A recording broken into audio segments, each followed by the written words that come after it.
Hi, everybody. Welcome to the United Talk TV. We are post-match, and I'm sure you've all seen what devastation we had to face. Um, yeah, look, it's absolutely terrible. We gutted, but what else can we say? I reckon we played a good game. We fought as much as we can. And joining me as usual, we've got the ever so brilliant Patso. We've got our stat man, Mr. Don Roo. And let's hear what they have to say. Pats. Thanks, Lee. Yeah, completely gutted. But you know what? I think I had a good day to think about it, and we all know it was defensive errors, and we didn't take our chances. That was the bottom line. We just didn't take our chances. But I think I'm just happy we're talking about not taking chances, and we're not talking about how we can't not create chances, which is to be like the mantra for our team for a while. We didn't know It's a good point, actually. we didn't know where the creativity was going to come from. We didn't know it was a 1,000 crosses into the box with no purpose. So when we created chances, we never finished it. On a day when our strikers were better on form, we would have won the game. We can talk about the defensive errors. We can blame the wingbacks. We can blame the defenders. Let's be honest. They are learning how to play for United. It's a tough thing. Yeah. There's no mercy. You make a mistake, and you're going to be knocked out. That's how it is. And give credit to the opposition. That keeper of theirs had a fantastic game. He saved Greenwood, and Greenwood's deadly. Remember that Greenwood shot and the keeper saved it, but his leg was up. Yeah. The keeper had a wonderful game. If we scored that second goal and went 2-1 ahead, we would have gone through. But definitely, Rubin, the stat man. What do you think of the stats that say in the last two games? So that game against Copenhagen and the game against Sevilla, we had 33 chances and only 2 penalties scored. Only 2 penalties. Yeah, we should have gotten more penalties. No. Yeah. So we didn't have any goals from open play, in other words. Yeah. Yeah. It shows that, 1, we were unlucky, and 2, we need to take our chances. Maybe as our strikers get more experience, they'll be more better at finishing and taking their chances. So, our most senior striker is 24. Okay, he's going to turn 25 in December. Martial. Yeah. But,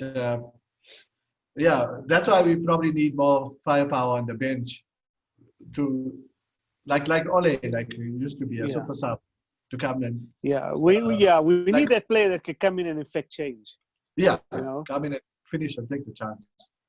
That's it. Or not just here, not necessarily finish, but someone that's going to come in and change the game for us. He can add a different dynamic to the game, or so it seems like we created so many chances, like Patso was saying, there were so many chances, missed opportunities, where maybe if we had that player with that little bit of spark that could come in and just give a different approach, maybe that would have been the game changer.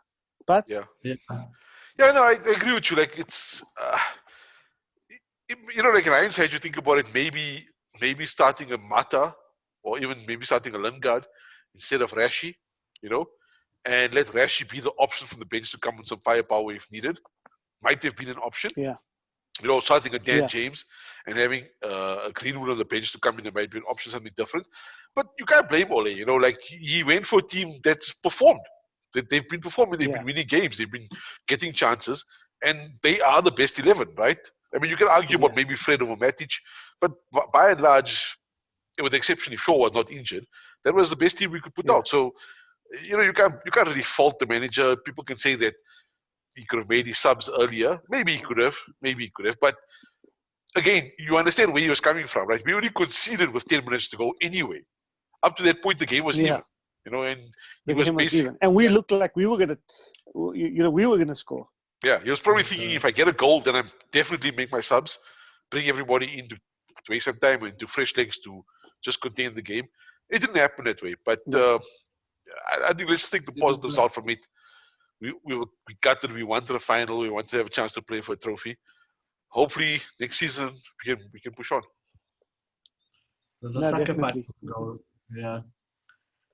It was, I mean, that was Sevilla's tactics. You saw they were defending the most of the game and they were just hoping for a sucker punch and they took their Yeah, chance. look, and I mean, De Gea had nothing to do the whole game. Yeah. Yeah. He literally, I think he made one save in the first half, and that was all he had to do the entire game. So, like I say again, I don't blame Ole's tactics because I think we dominated the game. Even like the Fred for Matic, I think Fred had a brilliant game. I think he did what he needed to do in the center of the pitch. He was energetic. He was breaking down play. He was running back. So I think he had a brilliant game. It was, it all boils down to those missed opportunities and what we can do, to take those chances. I don't know if it's the experience thing or if it's, getting new players or what it is. But, at the end, it was most likely just one of those days where it just wasn't going to go our way. Yeah. I think we can all agree that Ole is the right man for the job. I mean, there's some dissidents among some fans who still think another new, big name manager must come in. There'll be another overhaul, and it'll be another 2 years or 3 years of going through pain. But we can see Ole's project is going in the right direction. It's just that he needs more resources. He needs the guys above him to back him.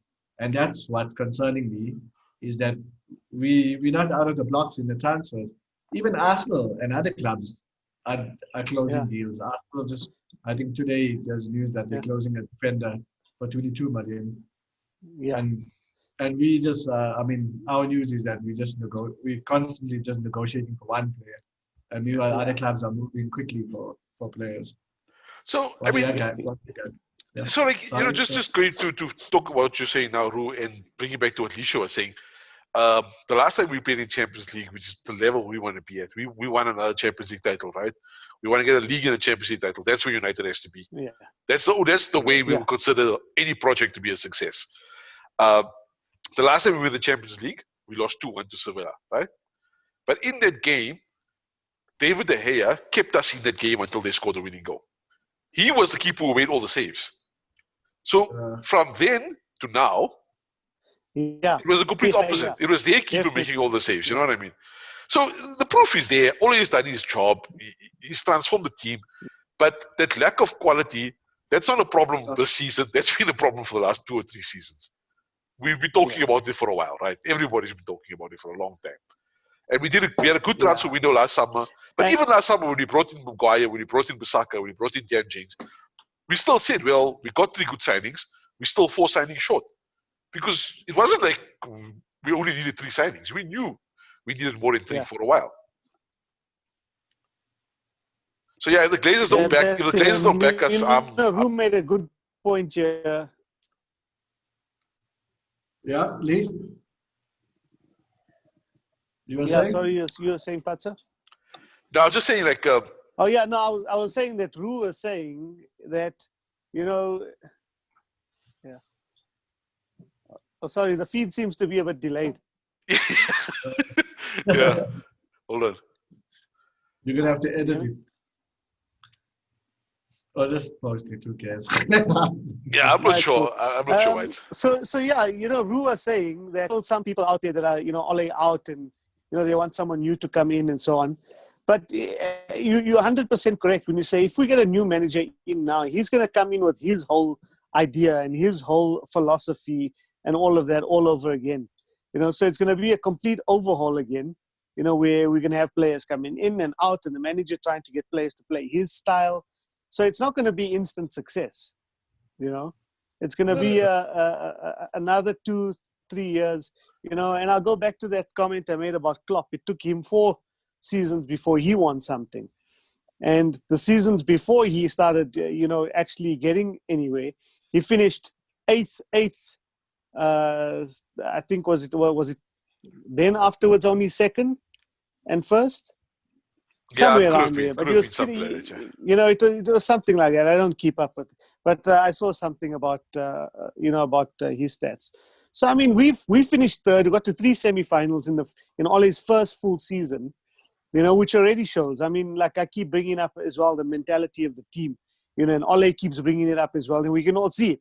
Yeah. Yeah. And I think that's the big difference, is the players' attitude and their mentality and how they're approaching things. Yeah, exactly. So he's got the mentality right. He's got the attitude right. He's got the players wanting to play for the club. Everything that we expect him to do, he's cleared out the dead wood. Well, not all of it, but he's got rid of like the negative energy in the club, almost, if you want to call it, from the players. He's done all of that. But again, it doesn't take away from the fact that we never had a strong enough squad to begin with. And can I tell you what has been affecting the squad depth and the strength of the squad? Okay, if you look at the spending in the last, say, since Ferguson retired, because now that's the benchmark we always talk about. Since Ferguson retired, what has Man United done? And even though they showed the spending chart, we're always at the top of the spending chart since Ferguson resigned. The fact of the matter is we should have had, we had more to spend actually, but every year 60 million goes into interest payments and 15 million goes into dividends. Like interest payment, not even on the capital of the debt, only purely on the interest. 75 million a season. So that's, which normally would have gone into players, acquisitions and wages. So that's 2 or 3 world-class players a season. Yeah. And over time, the squad depth has deteriorated because of. Yeah, and that. The Glazers might people think that they're not the big problem. We shouldn't bother so much about them because it's everything else. But the fact of the matter is, they're the owners of the club, right? Yeah. They're the ones milking the club. The club makes so much of money that doesn't go back into the club. It goes to them. Yeah. That's the bottom line. Or goes to their interest payments. And Yeah. that's why fans were so upset with them taking over. That's how the green and yellow movement came about and all those things. And if they don't come, like we were actually talking about Bayern earlier on, like Bayern is not owned by any one person, It's like a corporation that owns the majority of the thing, where people can buy shares in the club, and then 25% is owned by like Endes and Audi and somebody else, Yeah, they're a public traded company. Publicly listed, Publicly listed, but they got no debt. Yeah, they got no debt because they run like a proper corporation. And the shareholders, like Adidas and them, they don't want to leech out anything from the club. They want the club to run well. So they're one of the best run clubs in Europe, and that's why they destroyed Barcelona the other day. Yeah. And that's why they can hold on to their players. They never ever sell a player unless they want to let the player go. Yeah. But our club, the main problem at the moment, which you can see is holding us back, is Woodward and the guys above Ole. Because by that's now going to be. Yeah. I said that's going to be Ole's demise, because he's come in, he's got a few players, he's changed the mentality, but if he's not backed by the club to get the players he wants, the players he needs, then unfortunately it's going to be Ole out very, very soon, because they're not going to see results on the pitch, and then they're going to want to sack him. And we need 3 players minimum, and say we didn't have to pay that 60 million interest payments, and maybe the 15 million dividends, we could sign 3 players easily without even negotiating. Whatever your asking price is, give us the player. Yeah, that's it. It wouldn't be any of this nonsense negotiating. I think you go back to your point about when Sir Alex Ferguson era, right? When the Glazers took over, Fergie was there. And I think he managed to plaster over a lot of the cracks for a while. But at the same time, United were the club to play for. Everybody wanted to be at United. And you didn't have to, like when Ferguson needed a top-class player, let's just think of Van Persie, right? When he needed him, the deal got done. There was no drama. Yeah. We didn't have to go for a second target and go to the third option. He wanted the world-class striker. He wanted Van Persie. He got Van Persie, right? Because you just had to say Ferguson wants you, and he was there. What the Glazers two people covered over the cracks just after the Glazers took over. 1, Ferguson, and 2, David Gill for his competence. Yeah, for his competence, correct. And what's happened after that now is that people realize that people, the guys running the club, the Glazers and Ed, I'm sorry, they like a bunch of play Charlie sometimes, right? And they know they can take advantage of them. That's why they know they can push the prices up, and players are thinking to themselves, well, hey, do I really go to an organization that's not maybe that well run, where I don't know what else is going to go on. They might fire the manager. Those things play on a player's mind about making his decision. Yeah. It wasn't there before. So all this unrest around players wasn't there when we had Ferguson.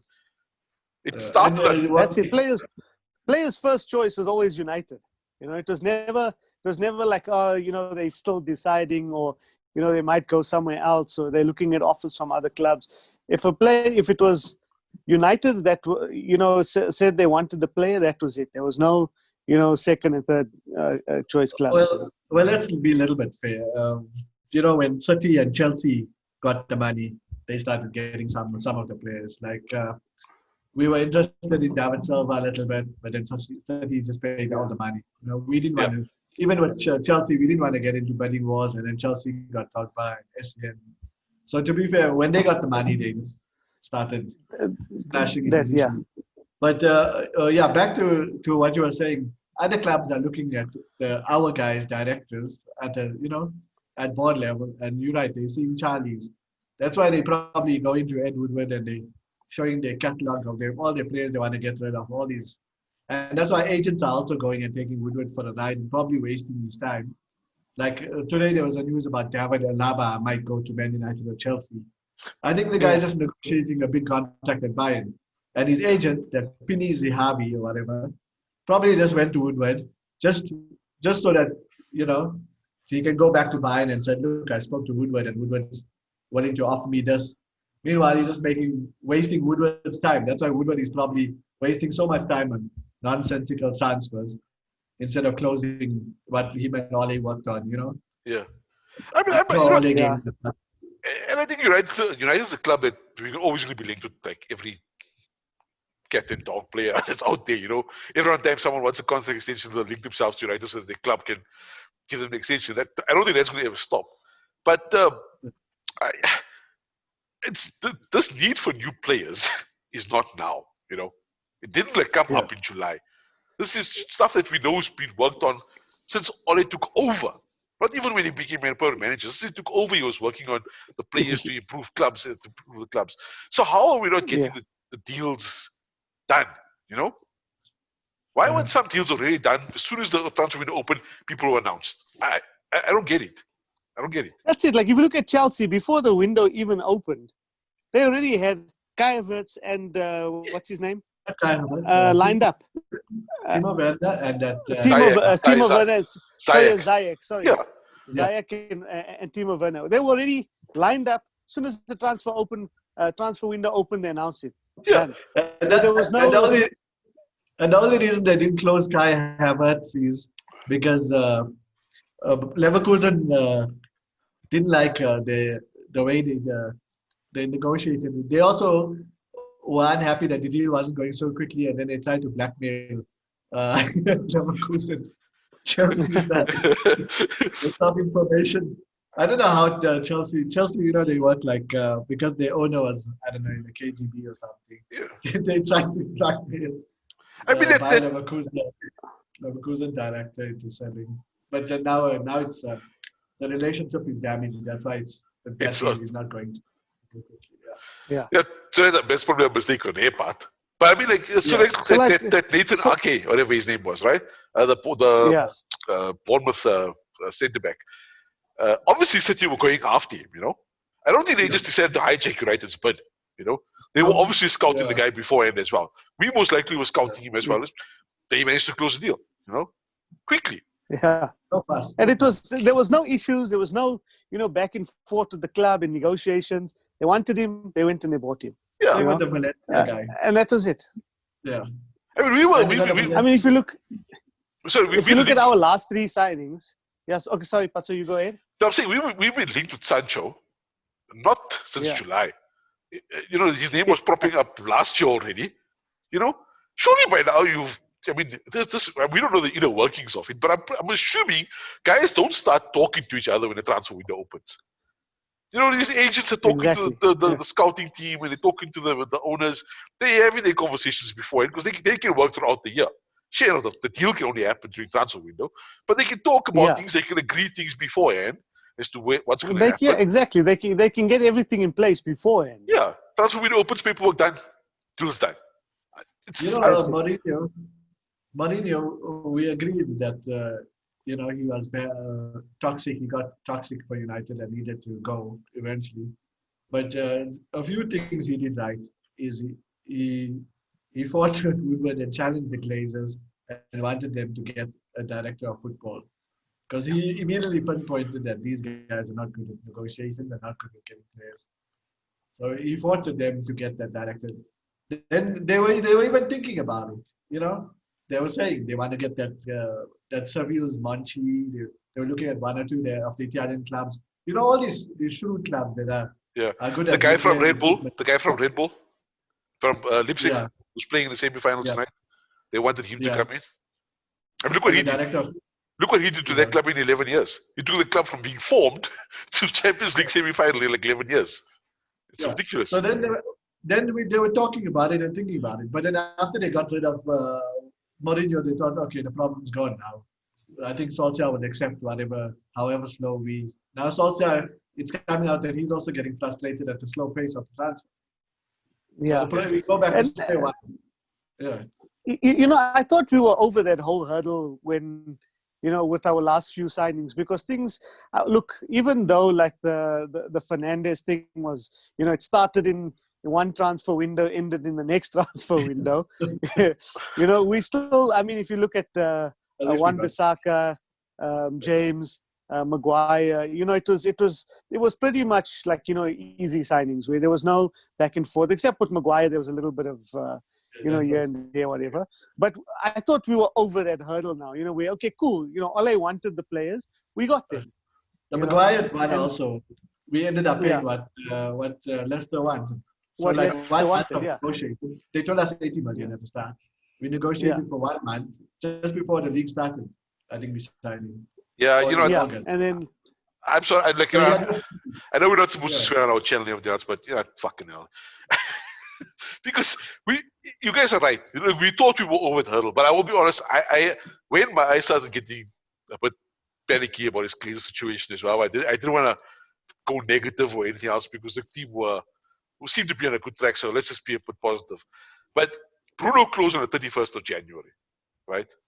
That whole January freaking window, we were wondering what the hell's going on, And we got only Bruno in January, only Bruno. Yeah. And then the usual stories came out about it's hard to get players in January, blah blah blah blah blah. But now what? The new windows open up. We're still freaking waiting for players. I mean, I know we just opened up in 1st of August, right? Yeah.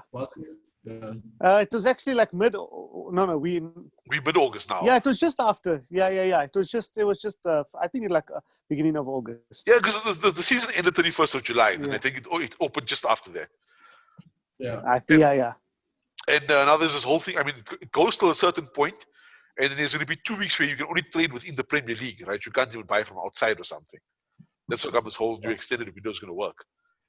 But what were we doing for 6 months or 7 months? What were they doing? Exactly. Yeah. Like what happened? Like where was the scouting department? So like because like you're saying now, it's not like they were, it's not like they transfer window open and then they decide, okay, shit, who can we buy? Who can we scout now? Or who's the next best thing, that we can get into the club? No, they obviously, I'm sure Ole is handed in like a transfer list way before the transfer window opens. And he's talking to the scouts and he's saying, guys, this is what I'm looking for. This is what I need. You guys bring me a short list of players. I'll then look at them. I'm assuming that's how it works. So the scouts come back with a few options. Ole goes and looks at them. He's like, okay, I want this guy, I want that guy. Yeah. And then that goes to, his final short list of players that he needs. It goes to Ed Woodward or whoever. And they must get the deal done. But I don't think that was done, like 2 weeks ago. Yeah, exactly. Ed Woodward is probably still on the first page, Sancho. He's maybe he's still waiting for the facts to come through. I don't know. It's And and we so want Ed Woodward to succeed, because his success, our success depends on his success. So we want the guy to succeed, and we know he's not going anywhere because the Glazers love him. yeah. He's the Yeah, guy. because he's one of those Pennywise, kind of shrewd bastards who wants to skim off every little pound here and there. So that's why the Glazers love him. Yeah, when The he got in Glazers the club. love him. He got in the club. Yeah. Glazers love him because he was the banker who worked on the deal for JP Morgan, which got the Glazers the club without paying for it. So they borrowed Exactly. 700 million. JP Morgan Yeah. structured the deal they got from different sources the funding, and they Yeah. bought the club, and then all what they owed the Glazers, they put their debt on the club, 700 million pounds at the time. Now it's about So they 500 got the club for free, for free. in other words. That's called a leverage buyout. Yeah. Can't we do that? That's what I'm thinking. I don't know. Maybe they lied that they're going to put their Tampa Bay assets and all that bullshit, but they never did. I mean, all the debt went on the club. The collateral for that thing is the club. Yeah. I mean, it's the clubs. So, And then they just put all their debt on. If we don't invest in a good few players, forget it. Just write off next season. Put your phones on mute. Call it a day. You know what I mean? Because we'll obviously we'll back the club. We'll support the players. I mean, most of us we don't like to diss our players and stuff. We get frustrated with them during games, but we're not going to want to demand players leave the club and everything else because again, they can only play to their ability, right? Now, it's not their fault that they're the ones at the club being paid to play for the club and not being sold and not. I'll take at the club. They make the mistake to sign me. Yeah. I mean, I'll try my best, but my ability won't be good enough. Yeah, exactly. Who would be your guys? So, let's say now this transfer window, we're signing 3 players. Who would be your 3 players of choice, Ru? My 3 players of choice will be Sancho, will be Declan Rice, so just central midfielder, right wing forward, and my third will be a defender. So I don't know. I never watched that Red Bull defender, but everyone making such a big deal about him. He's like the next Varane. He's a Frenchman or something. Upamecano or something. Yeah. Something. But, I mean, I just saw the clips on the cell phone, and it looks like he was strong and beating everyone, and he's taking his team far.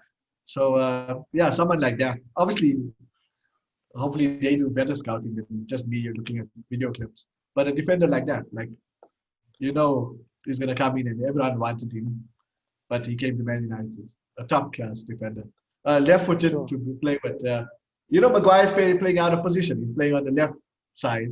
He's playing on the left side of the defense. Yeah, he just come on the right side where Lindelof is and get that left-footed centre back. And then they must form a great partnership. Yeah. Rock solid, not But so? Yeah, I mean, everyone is raving about Upamecano. He's quite young. He's very young, so he might develop into a very world-class defender. He does look the part. There's no two ways about it. Honestly, I would probably say go for someone with a lot more experience. I know Varane had a terrible game in the Champions League, but he's still a world-class defender. He's a very good defender. Yeah. I would consider maybe someone like Varane or even what's that bloke from Sheffield United? I forgot his name now. Oh God. Anyway, the one Sheffield United said. Sheffield. Yeah. Yeah. He had a very good season last season. I can't remember what his name is now. Completely lost it. But I think we need to go for Not Baldock. No. Okay, it'll come to me.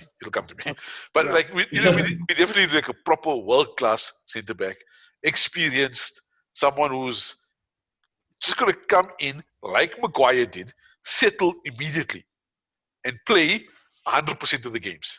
At the same level. Yeah. That's for me is critical. And then maybe if we can't get Sancho, then go for another well-known forward. Someone who's got that not quite CR7 because I think that might be a bit of a pipe dream, but someone who can run at defenders, who can dribble, got a bit of flair. Yeah, but You someone know? got that experience, that experience, like a proven striker, a proven striker who's been getting goals. Maybe even a Harry Kane for that matter, Even if it means we're going to pay them a lot of money and everything else, it's fine. I think we've got a good core, and we've got so many. What about Cristiano Ronaldo and Lionel Messi? Yeah, if we can get them, but honestly, if we can somehow pull it off, I doubt it'll happen. But if we can pull it off, it'll be let's hope your comment from earlier is, what's actually happening. That in the background, Woodward's busy negotiating for Ronaldo and Messi since they're both. Like clear my debt. Yeah. Because if you think about it, right, we've got a good first 11. We've got a couple of fringe players that could do the job, like Tunzabi. A lot of people rate him as a defender, right?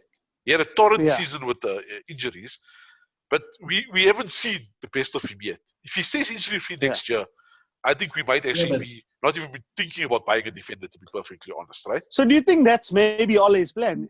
No, I don't think so. Not think buy so. a defender and promote those guys. No, I don't think so. I think Ole is going to be forced into that. Also, you need a lot of patience with young players. Yeah. He might be, he might be great. Good in the long run, but he's going to make mistakes in big matches. Like young Williams, players, for instance. Yeah. So, I think it'll be good to loan him out, like how we loaned out Chong. And get another good. No, but Ru, remember Tunzabi was on loan at Villa, being coached by John Terry, right? Yeah. So we sent him back. So, but we didn't send him back this year because he was supposed to be the breakthrough, but he had an injury. So I think next year will be his breakthrough year. I'm hoping so. I think that might be playing on Ole's mind. But we're lacking that quality, man. That's like freaking, I don't know,